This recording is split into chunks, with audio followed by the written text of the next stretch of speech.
One. Well, good morning and welcome to the Alaska Board of Game meeting.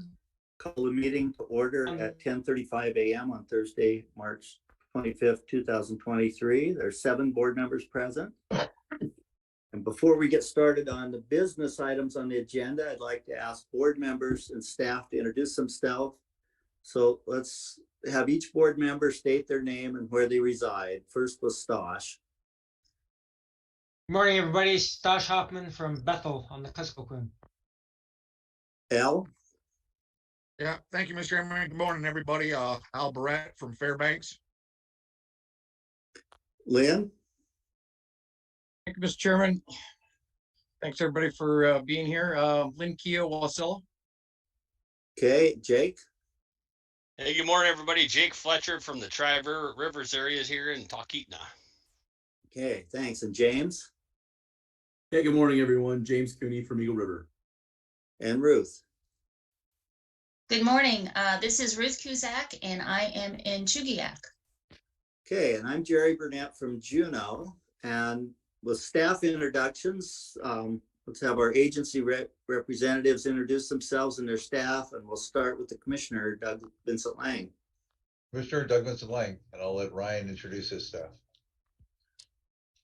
Good morning, everyone, members of the board. My name is Ryan Scott. I'm the Deputy Director of the Division of Wildlife Conservation in Juneau. And joining us is Natalie Weber, our Regulations Coordinator out of Palm. I'll make a correction to that. Ryan is the Acting Director right now of Wildlife Conservation. Okay, thank you. And Lisa, Subsistence. Thank you, Mr. Chair. Yes, Lisa Olson, Deputy Director of State Subsistence. And is the Deputy Commissioner on? Ben? Good morning, Mr. Chairman. Ben Mulligan, Deputy Commissioner for the department. Okay, thank you. And then Christy and her staff. Good morning, everybody. Christy Tibbles, the board's executive director based out of Juneau, and helping to run the meeting is Henry Alicia, our publications specialist, also based out in Juneau too, although currently operating in Anchorage. Okay, and Cheryl Brooking. Cheryl Brooking with the Department of Law. I'm in Anchorage. Good morning. And we have someone from the Department of Public Safety. Good morning, Aaron Frenzel, Deputy Director, Alaska Wildlife Troopers. Okay, thank you. And we don't have anyone from the Office of Subsistence Management, as I understand it. Have we missed anyone?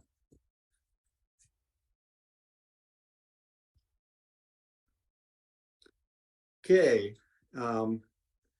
if not, then before we start, there's some housekeeping and process items to cover. I'd like to ask board members and staff to please try to stay muted when not speaking, and then remember to take yourself off mute when needed. It's also helpful for board members and staff who are speaking to have their video cameras on if you can. We understand there's some bandwidth limitations and we are unable to use the cameras. If you need to speak, I encourage you to use Zoom's hand raise feature, and Christy will help me watch for anyone waiting to speak. You can also just raise your hand if you find that you aren't being called upon.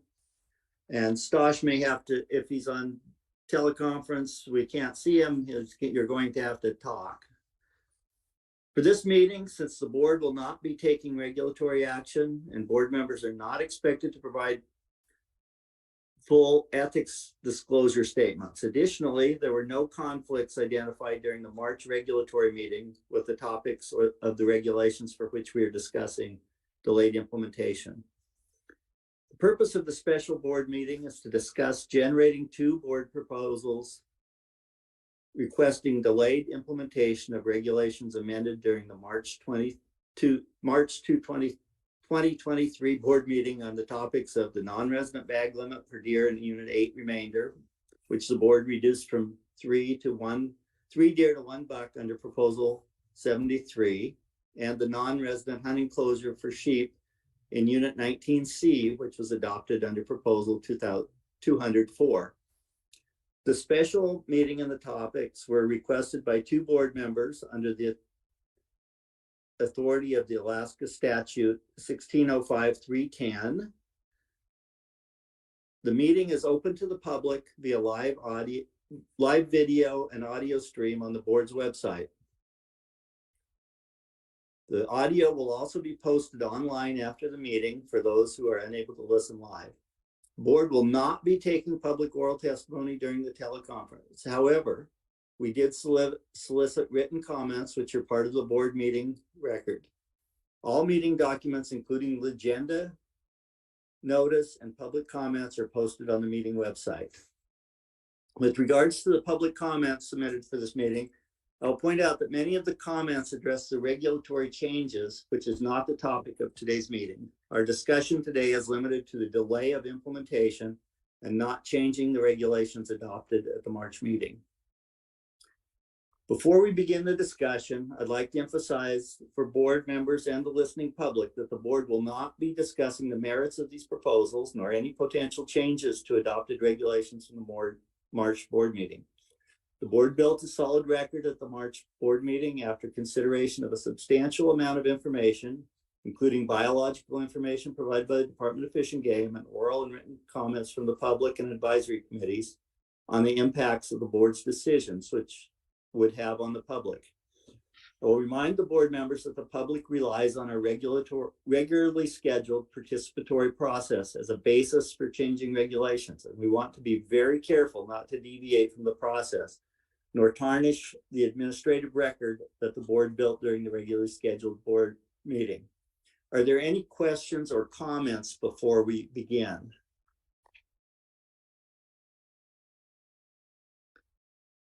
If not, we can go right to the topics of the meeting. The first topic of the meeting is the consideration of requests to delay implementations. Number one being the non-resident bag limit for proposal 73, reduction for deer in unit 8 remainder. Ruth Cusick asked and Albaret asked for the meeting, and I would ask one of them to move move that we adopt a proposal to a board, not that we adopt a proposal, but we bring forth a proposal for delaying implementation of this if they so choose. So Ruth, if you could make that motion and get a second, and then we'll allow you to explain your motion. Yes, I would like to make a motion to delay the implementation of Proposal 73 until hunting season of 2024. If I could clarify, that would be, the motion would be for the board to create a board generated proposal to delay the implementation, correct? We're not delaying the implementation at this meeting. It would be the board creating a proposal to do it. Yes. Okay. Second. Okay, seconded by Al. So Ruth, would you like to explain your motion? Yes, I would like to, because there has been many people who have already bought plane tickets and have already paid for their hunts to come to Kodiak to hunt black-tailed deer. I think it would be reasonable to let those people go ahead and continue with their hunt. Okay, any additional board discussion on this topic? Stosh has his hand up, Jerry. Okay, Stosh. Thank you, Mr. Chairman. Can you hear me? Yes. Okay, thank you. So, so where does this put us? If we move forward with this as proposed by member Cusack for making a proposal, that would be, if we approve this, then we would have a public notice of 30 days. Is that correct? That is correct. We would schedule a meeting at least long enough out into the future, so 30 days, and so that the public and the local advisory committee could take a look at this and make comments.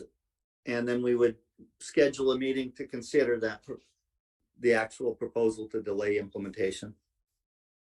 So chronologically, that puts us at the end of, or like the beginning of July, which is abuts us right next to.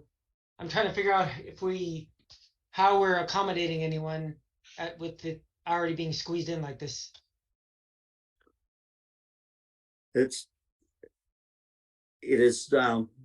does provide, create a definite time question here. But, the process does require a 30-day notice. So that's and that would be toward the end of June and or the beginning of July. Okay, thank you, Mr. Chair. Just thank you for clarifying that. Additional discussion? Al? Yeah, thank you, Mr. Chairman. So before I considered being the second board member to call a special meeting, I did review the joint board policy on criteria for developing a board generated proposal. And which I figured number one would fit that criteria.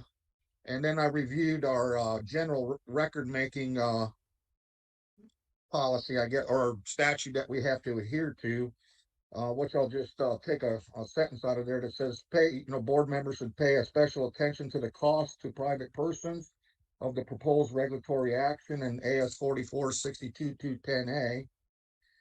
This requirement to pay special attention to cost means at a minimum the board should address any information presented about cost or explicitly state that no such information was present.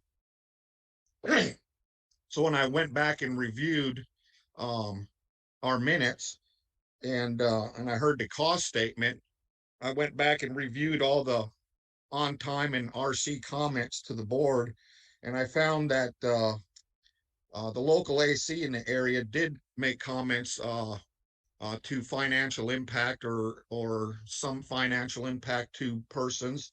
And they also had a transporter subcommittee, which had it in their minutes that they discussed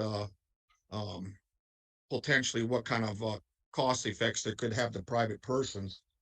And so with those on-time comments and reading our general rulemaking, I thought it was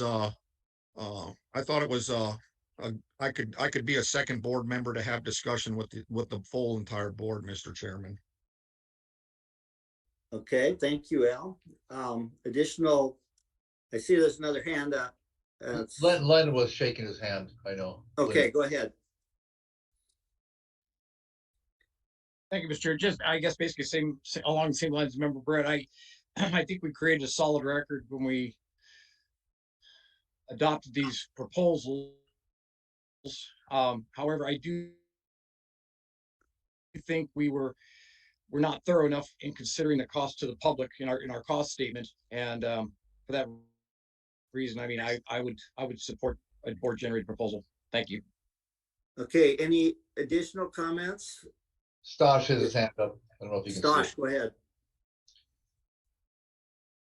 Yeah, thank you, Mr. Chair. Maybe this question is for Cheryl. So regarding these cost statements, if we don't read one for whatever reason, when we were supposed to, how does that affect our board business?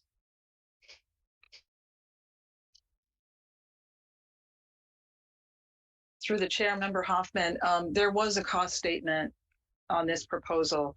And in fact, Member Hoffman actually spoke on the record about the AC's comments and said that it would not impact the transporters. So if you're asking a general question, I don't know that it would have a specific impact. The Administrative Procedure Act does require that the board consider the cost of private persons when it takes regulatory action. And so that's the reason that the board does that. So Cheryl, if I could follow up on Stasha's question just a little bit. When we're talking about cost to private persons, does that necessarily include the financial impact to people who no longer are going to be able to engage in an opportunity? Because that's not, if you go back and look at what the legislature's looking at, it's when they passed the law in the Administrative Procedure Act, were they looking at the cost statement being, or not the cost statement, but consideration of the cost? Were they looking at the cost of that people have to do as a result of this, or financial losses to people as a result of the regulation being passed? Because there's quite a difference. That's a good question, Mr. Chair. There isn't a whole lot of guidance that I'm aware of. I think that any reasonable determination by the board as a whole to show that you have at least considered the costs would be acceptable. Okay, thank you. Mr. Chair. Go ahead, Stash. Yeah, thank you. Just follow up here regarding the same line of topic here. So Cheryl, can't we do a disclosure in the beginning of the meeting that's saying any proposals taken up at this meeting may have some financial impact, and be done with all this picking out the ones that meet the criteria for the financial statement? Hopefully I explained that correctly. It would be preferable to address each proposal, and that's what the board has always done. There may be some additional discussion, and sometimes there is, for proposals that have a cost. And sometimes there's a discussion of cost to the department as well, although that's not a legal requirement that discussion occur. But the board does that.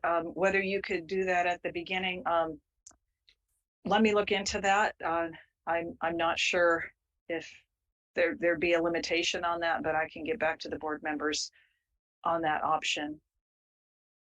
Okay. Okay, thank you, Cheryl. Through the chair, Jerry, can I follow up quickly? Go ahead. Yes, because almost every proposal probably has some type of financial impact to someone in some way. And that's why I bring that up. It just puzzles me how we've always had to do this, and if sometimes it might cause a problem like what we're dealing with today, potentially. Okay. Thank you. Additional discussion on this? I'm not going to support this proposal personally. I don't believe that we were remiss. I think everybody knew that when we passed this proposal that people would be losing opportunity. That was in fact the intent of the proposal.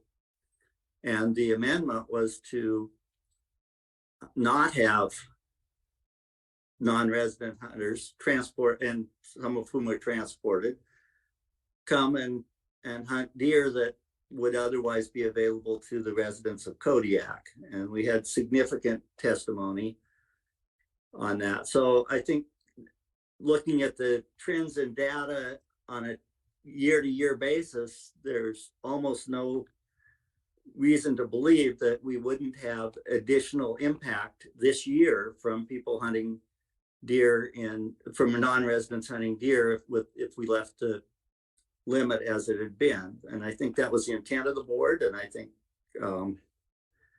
that we all considered the testimony, and I think we did a fine job in passing this, and we were unanimous in passing it.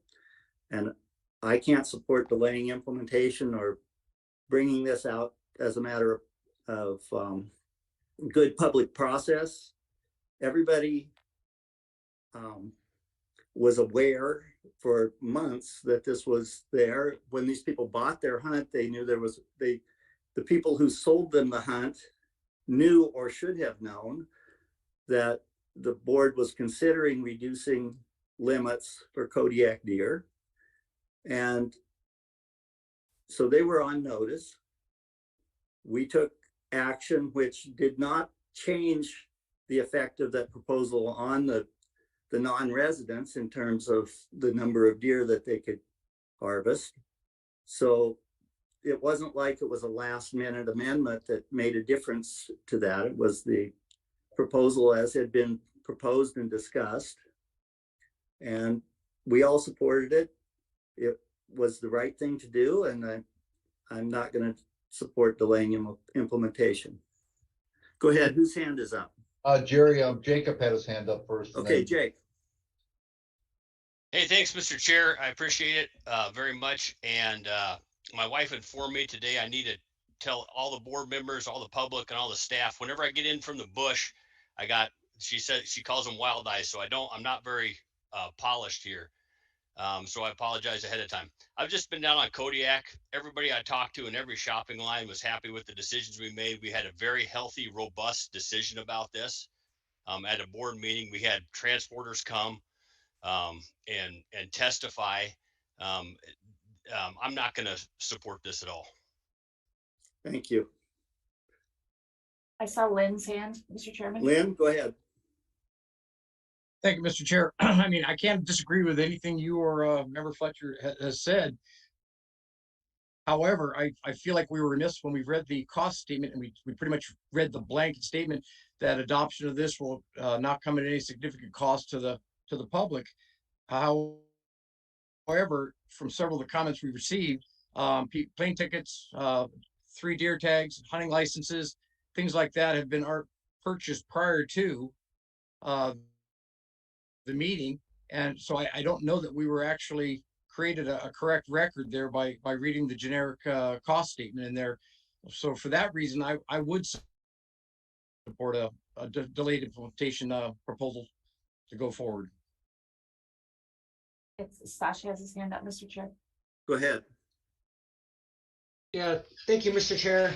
Thank you, everybody, for those comments. I'm with the first two here. I don't see where I think we did everything correctly. The record was clear. We hashed this one out really well. We had comments from everyone across the board, the ACs, the public, the department, the transporters. And,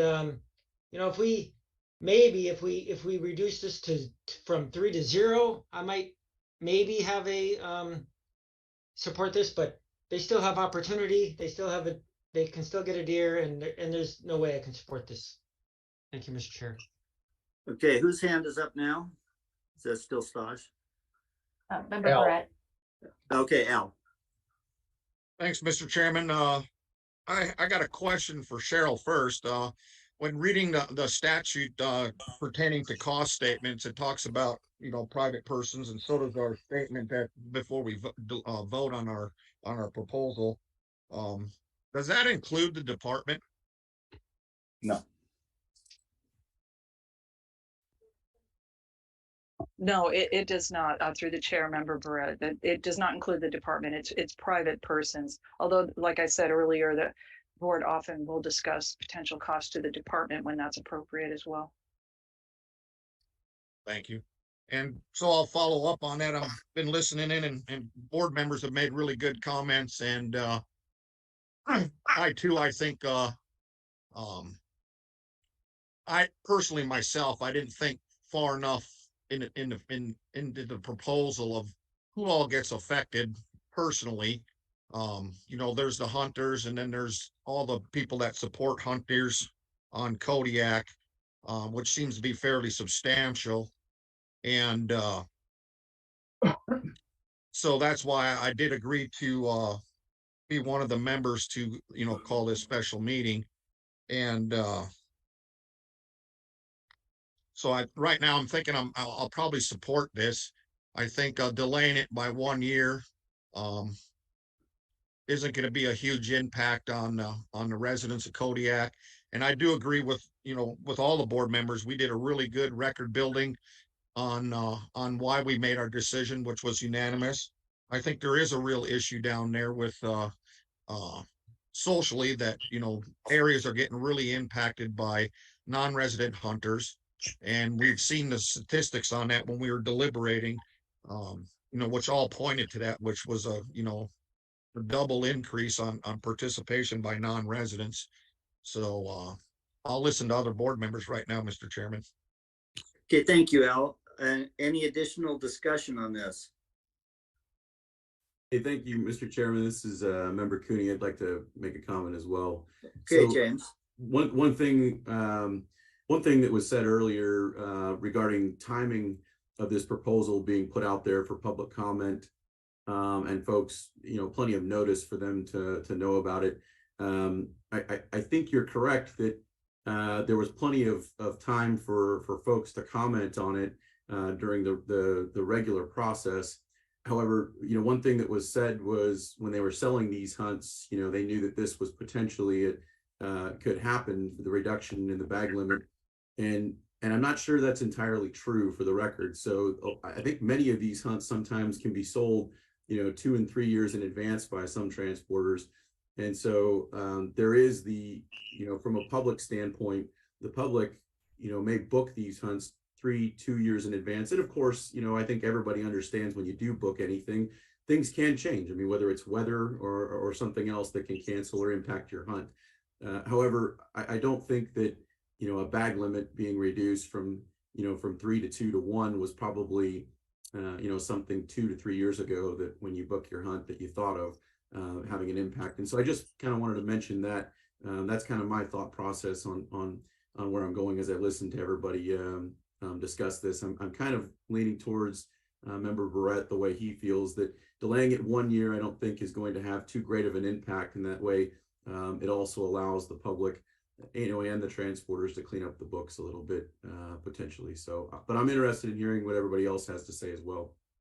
So James, just to clarify that, so how does this affect the people who bought for next year already? And if you're booking 2 or 3 years in advance for these, then there's no time where we can do it where it doesn't have that major effect on people. We can't delay it enough to help these people. So I think the timing, I think our timing is fine. If you're buying a hunt 2 years in advance, assuming that things are not going to change, that's a little bit beyond reason. But how long would it be if you're selling them 3 years in advance? We can't change bag limits 2 or 3 years out without affecting people.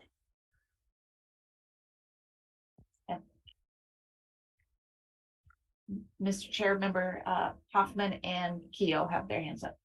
Okay, Mr. Keough first, and then Hoffman. Thank you, Mr. Chair. So I have to agree with that we created a great record on why we did what we did. But however, and I disagree with a comment you just made. 3 years out, they're not purchasing hunting licenses and tags. But after January, they are. And again, we're not, this whole discussion here is only we're not debating the merits of going to 1. That we've done that. That's on the record. That's going to be in the book July 1. We're simply trying to do a board generated proposal to address potentially delaying that implementation until 24 of that new bag limit. Because we did receive an awful lot of comments from people that had already purchased everything, and I'm not sure what the state does with that, if they refund that money or what the deal is with somebody that's purchased 3 tags and are only going to be able to utilize 1 of them now. If I can answer that question, they can get a refund for those 2 tags. Go ahead, Stosh. Yeah, thank you, Mr. Chair. I got two comments, if you will, and one I think you just answered. How does the department deal with these when they issue an EO authority on whatever game species with the non-residents? And I'll have another question after that.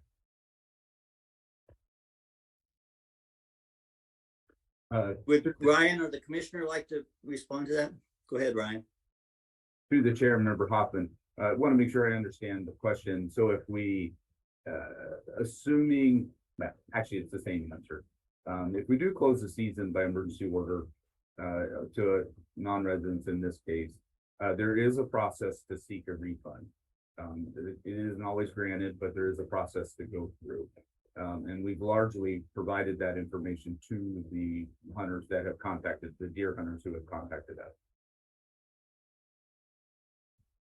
Okay, yeah, thank you, Ryan, for that comment. And to the other board members, I see this no different than an EO closure, and I'm really cautioning the board that we even go for any further on this.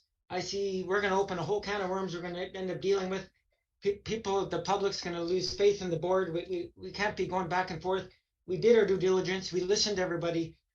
We didn't. They still have opportunity. There's still one deer. I'm really, I really caution the board if we're passing something like this. So Jerry, I need to ask a follow-up question to Ryan. So Ryan, when we refunded money back for people that were going to hunt this upcoming year, if the board reversed that, how would we then reinstate their permits, or if they asked? Through the chair, Commissioner Vincent Lang, you know, I'm not sure how far in the process licensing is and refunding, granting these requests. It's a harvest ticket hunt, and they could simply just go online and buy, use the same money to buy the tags back. Okay, thanks. Member Cooney has his hand up, Mr. Chair. Go ahead, James. Hey, thank you, Mr. Chairman. And yeah, I'm after hearing that the department is able to, refund the costs of the purchase tags. I presume that was going to be the case, but I meant to ask that question earlier, so I'm glad Member Hoffman got it on the record. So yeah, I'm inclined to not support this either and leave it as is, for some of the reasons that Member Hoffman also just stated as well. Okay, thank you, James. Do we have any other further discussion? Member Barrett, Mr. Barrett? Go ahead, Al. Yeah, thank you, Mr. Chairman. Just one last thing. Yeah, I really appreciate Stasha's comments and really take that to heart. And one thing going through this process, being on the board and participating, with the board all the years, it's always a learning experience, So one thing I will be taking away from the meeting in March and this meeting is to pay much more attention to these costs of private persons, and really get that on the record well. And I would have been much more comfortable putting that on the record for this for proposal 73 at the time, to cover all that. And I appreciate, you're looking at the hunters that are being impacted and they still have opportunity, but I think it's the local economy that I was more geared up to, thinking they had a bigger impact than the actual hunters taking deer. So I'll leave it at that, Mr. Chairman. Okay, any additional discussion from the board? If not, are we ready for the question? Call the question. Question has been called. I'll call it a board proposal to delay implementation of and then part of that motion was to a date prior to the hunting season. So if this motion carries, you will want to flesh that out a little bit more, unless you prefer to do that now, Mr. Chairman. No, I think we can go ahead and vote. Okay, so on that motion, I'm going to begin with Member Fletcher. No. And Chairman Burnett. No. Mr. Hoffman. No. Mr. Cooney. No. Mr. Barrett. Yes. Mr. Keogh. Yes. And Ms. Buzak.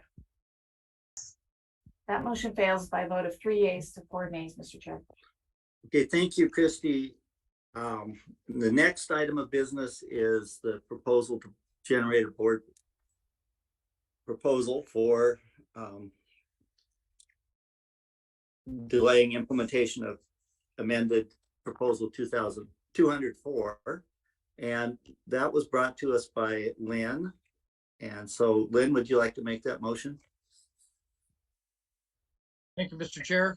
I'd like to make a motion that we do a board generated proposal to delay implementation of proposal 204 until the 2024 hunting season. Okay, do we have a second? Call a second. Okay, motion's been made and seconded. Go ahead and explain your motion, Lynn. So again, I mean, well, basically the same type of justification I was leaning towards on the last one. I don't believe we adequately considered the cost. Again, we did a generic cost statement, that no cost to the private sector. However, I mean, a lot of times, as Member Cooney mentioned, some of these hunts are booked 2, 3, 4 years in advance. Deposits are taken. I just don't think that it's that unreasonable that we do a board generated proposal to delay implementation 1 year, and to just accommodate the people that were already on the books for this fall. Okay, Lynn.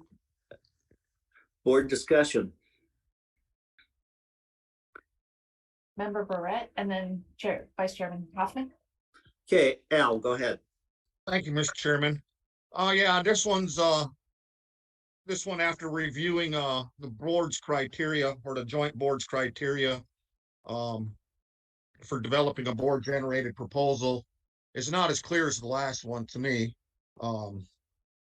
We do have it coming up in cycle for this year, and so you know, that's one of the things that could happen. But I do believe that point number one is, you know, in the best interest of the public. And I will note that I don't think we made it clear that there was at least 3 comments from the public that were stating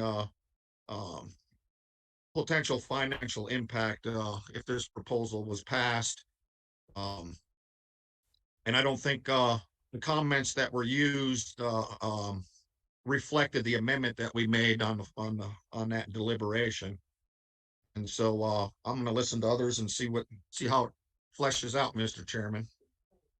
Okay, thank you, Al. But I would like to point out before we go further that the amendment that we made had made no difference at all to the effect on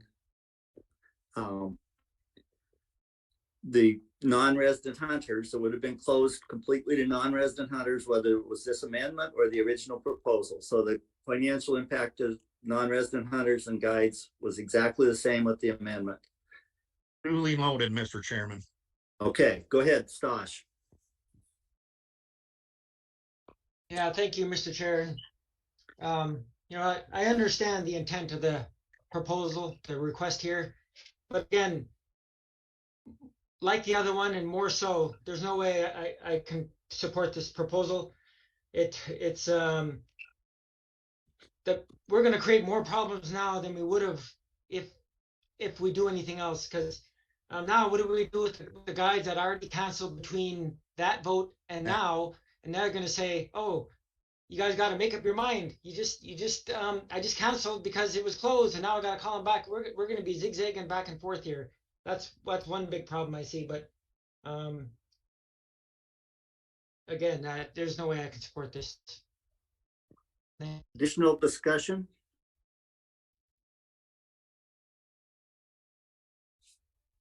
I'm not hearing from anyone else. So Mr. Go Chairman, ahead. Member Fletcher has his hand up. Okay, Jake, go ahead. Hey, thanks, Mr. Chair. You know, whenever we adopt this proposal, in my opinion, we did a lot of harm to a lot of folks. We sat there and we listened to the department say that there was not a biological concern. We still chose to adopt this. However, I think we need to own those votes. I mean, we cast those votes. We had a very healthy, a very robust discussion. I think the only way to move forward productively in this time here is to come up with some sort of sheep management plan for Western Alaska. I definitely believe that. And I would love to, I guess I'd like to caution the board of having, you know, a board generated proposal that we amend without having, you know, public comment. And I'll leave it at that, Mr. Chair. Thanks. Thank you, Jake. I would like to echo your comments there, because I think we had discussions of this particular NC sheep over a couple of years. And we had a special meeting on sheep. There's no question that the board members knew what they were voting for and time. So go ahead and we do own our votes, whether sometimes we make bad decisions, sometimes we make good decisions, but our job is to make decisions and to believe in them when we're done. So go ahead. Any additional comments? Member Keo had his hand up. Go ahead, Win. Thank you, Mr. Chair. I agree with all the comments that were made. I brought this forward simply so I feel like the board could clarify our cost statement, that we actually gave it additional consideration to feel like we covered our bases, but I still stand by the vote on that deal. And yeah, so I mean, I brought this thing forward just so we could have further discussion on the cost statement to make sure we were okay. Thanks. Clear on everything. Lynn, you kind of froze up a couple of times during your speech there, but I think we heard everything. Member Cooney has his hand, Mr. Chair. Okay, go ahead. Hey, thank you, Mr. Chairman. So just to be clear, so we're discussing the option of the board generated proposal. So if adopted, would it be the same timeline to discuss this after public comment that Member Hoffman had kind of put out there in the beginning from proposal 73? So we're looking at July, putting it right up against the beginning of sheep season. Is that correct? That is correct. The earliest we could possibly have a meeting would be around the 27th of June. So, and possibly the 1st of July. And if we had a meeting in July, we would have one new board member that we don't have now. Okay. So, go ahead, James. Thanks for that clarification. So any additional discussion on this? Cheryl Berkey has her hand up. Go ahead. Thank you, Mr. Chair. One thing I wanted to mention on the timing, if there is, the notice would have to go out soliciting the public comments for 30 days. Then the board would have a meeting, and then the regulatory change would then need to go through that process, which would at least take a few days. And then once it's filed by the Lieutenant Governor, it would become effective 30 days after that. So we're a couple of months out. If you're looking at how long people would be in limbo. Yeah, it would be actually become effective the beginning of sheep season. So at best. Additional discussion on this? Member Hoffman has his hand up. Go ahead, Stosh. Yeah, thank you, Mr. Chair, and thank you for those. So with all that being said, and what was just talked about just recently, we're putting ourselves in a more constrained situation than what we're arguing about now. So that just amplifies my reason that I will not support this at all. Okay. Yeah, and I'm not going to support this. I've looked at this, and we do have a meeting next year, and I think Jake's comments about needing a sheep management meeting and having some policies on how we deal with this. When we have a declining sheep population, you're always going to have a significant competition between guides and residents hunting, and we're going to have a lot of problems unless we have some kind of a management plan where we get people together and deal with how we do this. There's a number of options we could look at, and we're not talking about a proposal or options at this point, but we could be shortening non-resident seasons rather than closing them. We could be doing lots of stuff, but we really need to get the people in the room and talk about it. With that, any additional board? Go ahead. Mr. Fletcher has his hand up. Go ahead, Jake. Hey, thank you, Mr. Chair. Just on that note, one more, I'm putting two more cents in the jar. If we had like a tool that the department could use, like exclusive guide use areas or limited guide use areas, I think we could have maybe avoided this thing to begin with. Thank you, Mr. Chair. Right. Call the question. Questions been called? Christie, would you pull the board? Yes, Mr. Chairman, on that motion, and I think that the way I captured that motion was to delay the regulations from proposal 204 to the 2024 hunting season. There may be another need for clarification if this motion would carry with regards to the youth hunt. Would you like me to, the youth hunt that is part of that change? Shall I go ahead and call the roll, or do you want? I think we should call the roll. Okay, Thank you, Mr. Chairman. So I'm going to begin with Mr. Hoffman. No. Mr. Cooney, No. Mr. Barrett. Yeah, I think you were on mute when you cast your vote, Mr. Barrett. No. No. Mr. Keough, No. Ms. Gustack, No. Mr. Fletcher, No. and Chairman Burnett. No. That motion fails 0-7. Okay, that concludes the board's business for today. Anything that other members would like to bring before the board at this time? If not, I think we have one very important thing that we do have to do, and that is we have Lynn here for his last meeting, and I think we really need to give him a round of applause and thank him for his service. You've been a great board member, Lynn. I've really enjoyed working with you, and I think the new board member, I think, is a great guy too. I think many of us have met him before, and we know he's going to be good. It's always kind of sad to lose somebody. So thanks for your service, Lynn. Yeah. You're welcome. I would like to thank Lynn. I'd like to also thank everybody on the board and the department staff. I mean, it's been a lot of fun working with you guys, and I wish you nothing but luck in the future here dealing with all the issues that are coming before you. Thank you. And again, thanks. And I, of course, have to thank the board staff and the other department staff, because they do a lot of work for us and provide a great deal of support. So thanks again. Thank you. Mr. Chair, this is Stosh. Can I say something? Go ahead. Yeah, thank you, Mr. Chair. Lynn, I really appreciated working with you. I appreciate your expertise and all your chopping knowledge. We're really going to miss you, your knowledge and your sincereness to the public on this. And again, good luck with whatever you're going to do next. But I hope to sound and hopefully see you at some meetings in the future.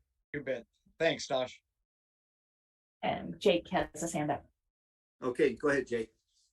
Hey, thank you, Mr. Chair. Hey, Lynn, it was good getting to know you. I really always appreciated your whenever you got focused on something and you had that line of questioning that you're asking, how you followed that all the way down to the end, and a lot of times that sparked a great question that came up in my mind that I asked. Thanks, buddy. So Lynn, just so you don't feel bad, I'm going to probably ask the new member to chair a trapping subcommittee and work with little public groups on how to keep their dogs safe. Boy, Chairman Burnett, I'd really appreciate maybe you picking somebody else. so.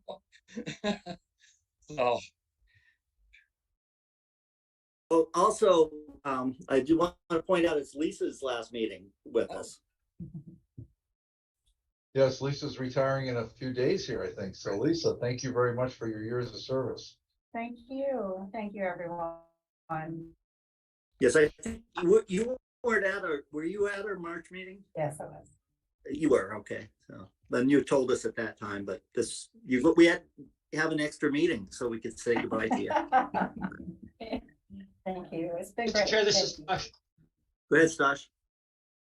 Yeah, thank you, Mr. Chair. Lisa, I just want everyone to know that, I've been on the board for a while, and she was here before I got here. And I'll tell you what, she's been nothing but helpful my whole time, courteous, helpful, and knowledgeable. And Lisa, thank you very much for all that help you given the board support all these years, and good luck with your retirement. Thank you very much. It's absolutely my pleasure. Okay. Well, Christie, is there anything else? I'm not aware of anything else, Mr. Chairman. Well, I would entertain a motion to adjourn.